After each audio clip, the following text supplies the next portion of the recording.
What is not news is that China itself is under threat. These American bases form a giant noose, encircling China with missiles, bombers, warships, all the way from Australia through the Pacific to Asia and beyond. I mean, if you were in Beijing looking out, you stood on the tallest building in Beijing and looked out at the Pacific Ocean, you'd see American warships. You'd see Guam is about to sink because there's so many missiles pointed at China. You'd look up at Korea and see American armaments pointing at China. You'd see Japan, which is basically Japan's a glove over the American fist. I think if I was Chinese, I'd have a little to worry about American aggressiveness. I think we have China surrounded, and we're doing more all the time to try and keep it surrounded and deepen that containment of China.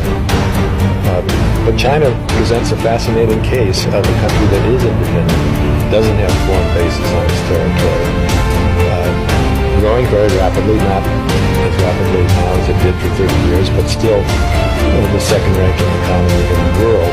We have an adversary, and that adversary is China, and that adversary, unless there is dramatic reform inside China, will be our enemy someday. In one sense, is the U.S. already at war with China? Yes, on the ground and in the air. The winner of the Nobel Peace Prize, President Barack Obama, has committed to trillions of dollars to our nuclear arsenal.